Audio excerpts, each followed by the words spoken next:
কালিয়াচকে SIR এর বিরুদ্ধে যে আন্দোলন হচ্ছিল সেই মিলিয়ে সব মিলিয়ে উত্তপ্ত হয়ে রয়েছে পরিস্থিতি, এবং একজন আইনজীবী একজন সাংবাদিককে গ্রেফতার পর্যন্ত করা হয়েছে, কি বলবেন?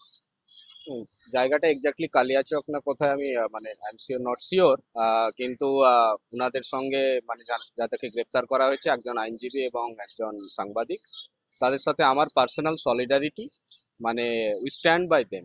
মানে যা হয়েছে মানে ভয়ানক খারাপ হয়েছে ওনাদেরকে, মানে যেটা মানে দেখানো হচ্ছে যে মানে ওরা উস্কানি দিয়েছে, প্রবচন মানে প্ররোচনা দিয়েছে, বাট অ্যাকচুয়ালি সেটা নয়। নিশ্চয়ই সেটা আইনে একদিন প্রমাণিত হবে। আহ, মানে আমি মনে করি তার কারণ হচ্ছে মানুষ ওখানে স্বতঃস্ফূর্ত আন্দোলন করছিল, এবং সেভাবে কোনো মানে আজকে আমাদের মিডিয়া যেভাবে প্রেজেন্টেশন করছে সেটা অ্যাকচুয়ালি নয়। I feel so.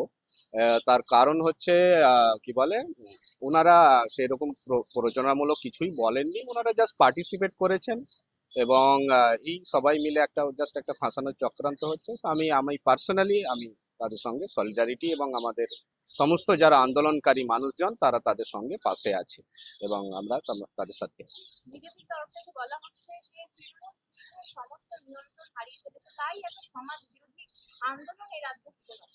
এই মুহূর্তে আমি জানি না মানে বিজেপি কোথা থেকে কিভাবে বলছে, কারণ এই মুহূর্তে প্রশাসন তৃণমূলের আন্ডারে সেইভাবে নেই। এই মুহূর্তে তো ইলেকশন কমিশনের আন্ডারে আছে। তারা ইলেকশন কমিশন যখন খুশি যাকে খুশি ট্রান্সফার করছে। এই মুহূর্তে আমাদের হান্ড্রেডস অফ বিডিও মানে ব্লক লেভেল অফিসারদেরকে বসিয়ে দিয়েছেন, পুলিশের বিভিন্ন প্রশাসনকে ইয়ে করে দিয়েছে, আপনারা সবই জানেন। পুরো ইলেকশন কমিশন কন্ট্রোল করছে এই মুহূর্তে। তো এই কথার মানে কোনো মানে নেই, এগুলো জাস্ট রাজনৈতিক বার্তা। অমিত শাহ এই রাজ্যে এসে বলেছেন যে ক্ষমতায় আসার 45 দিনের মধ্যেই বর্ডারে কাটা তার লাগিয়ে দেবে। কেন উনি এখন উনি কি কাঁটাতার পাচ্ছেন না? এই মুহূর্তে তো মানে স্বরাষ্ট্রমন্ত্রী উনি, ওনারই তো কাজ, বিএসএফ তো ওনার আন্ডারে কাজ করেন, এবং বর্ডার সিকিউরিটি ফোর্স তো মিনিস্ট্রি অফ হোমের আন্ডারে। এগুলো সব মানে রাজনৈতিক বেকার কথাবার্তা। উনি এসে যা খুশি তাই বলে যান, চলে যান, মানে কোনো যৌক্তিকতা নেই। আর কাঁটাতারে মানে অনুপ্রবেশ নিয়ে যে প্রশ্নটা, এই যে মানে একটা ন্যারেটিভ তৈরি করা হচ্ছে, আমরা অনেক আগে রিসার্চ করে দেখেছি, অনেক ডাটা অ্যানালাইসিস করে দেখেছি, অনুপ্রবেশের গল্পটাই মিথ্যে।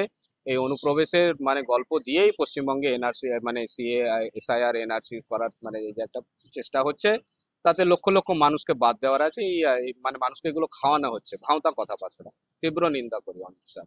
শেষ প্রশ্ন আছে যে ডিটেনশন ক্যাম্পের যে তারিখ সেটা এগিয়ে দেওয়া হচ্ছে, এবং যে এই মুহূর্তে যাদের নাম বিবেচনাধীন রয়েছে বা যারা ডিটেন সম্পূর্ণভাবে, তাদের অবস্থানটা কি হবে? খুবই ভয়ানক পরিস্থিতি। মানুষকে যেভাবে মানে লিগ্যাল ওয়েতে, মানে যদিও তার কোনো লিগ্যাল বেস নেই, কিন্তু মানুষকে যেভাবে নিয়ে যাওয়া হচ্ছে, মানে কি করবে তার তো কোনো মানে ঠিক নেই। তারা অ্যাকচুয়ালি কিছু করতে হয়তো পারবে না। এই বাংলাদেশ কি ডাম্পইয়ার্ড নাকি যে যাকে খুশি যখন খুশি বাংলাদেশে পাঠিয়ে দেবে? যদিও তারা মানে ভারত এমন একটা মানে আমাদের রাষ্ট্র এমন একটা জঘন্য এতে হয়ে গেছে, কোনো রকম ইন্টারন্যাশনাল ল না মেনে, যে সোনালী বলে যে মানে মহিলা ছিলেন, তাকে তো জাস্ট মানে ছুঁড়ে ফেলে দেওয়া হয়েছিল। তো এইরকম কয়েকজনকে হয়তো ছুঁড়ে ফেলতে পারবে, কিন্তু বাংলাদেশ তো ডাম্পইয়ার্ড নাই যে মানে যাকে খুশি যখন খুশি এভাবে ফেলবে। আর ভারতের অত মানে মানে নিশ্চয়ই মানে এ নেই যে মানে এখানে লক্ষ লক্ষ লোককে মানে এখানে এসে মানে ইয়ে করবে। এবং সেটা করবে বা কেন? মানে নিজের সাধারণ নাগরিককে এইভাবে আমি ডিটেনশন ক্যাম্পে রাখবো কেন? ডিটেনশন ক্যাম্প কটা তৈরি করবে, কতই করবে? এগুলো সব ভাঁওতা, জাস্ট মানুষকে হয়রানি করা আছে। তো মানুষ কিন্তু তাদের নাগরিক অধিকার মানে তাদের কাছে বজায় রাখতে হবে, এবং তার জন্য আন্দোলন সবাই করছে এবং আন্দোলন করবে, এবং নিশ্চয়ই আশা করি আমরা এই বিপদকে কাটিয়ে উঠতে পারবো। আপনারা দীর্ঘদিন ধরে প্রতিবাদ করছেন।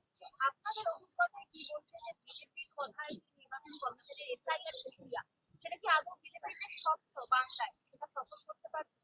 না না, আমি মনে করি না যে মানে আলটিমেটলি বিজেপি এই এতে সফল হবে। যদিও মানে এটা ডাইরেক্টলি বিজেপির সঙ্গে ইলেকশন কমিশনের লিঙ্ক করা উচিত নয়, আমরা শিক্ষিত মানুষ, কিন্তু মানে যেটা হচ্ছে মানে সেটাতে তো মানে দেখাই যাচ্ছে যে মানে একদম ওনারা ডাইরেক্টলি লিঙ্ক হয়ে কাজ করছেন। শুভেন্দু অধিকারী যে নাম্বারটা বলেছিলেন মানে ভোটের আগে, যে এত কোটি এবং এত লক্ষ লোক, অ্যাকচুয়ালি সব কিছু জোড়ে আপনি যদি দেখেন তো সেই রকম ফিগারেই যাচ্ছে। এবং মানে ইটস এ মানে পুরো প্রোপাগান্ডা এবং গেম প্ল্যান মানে ইলেকশনটাকে মানে জেতার জন্য। বাট পশ্চিমবাংলার মানুষ জেগে উঠেছে, তারা বুঝতে পেরেছে যে মানে এসআইআর প্রক্রিয়ার মাধ্যমে এই প্রচেষ্টা তারা সফল হতে দেবে না। এবং নিশ্চয়ই আমার মতে মানে বিজেপি কোনোদিনই মানে পশ্চিমবঙ্গে মানে আসতে পারবে না।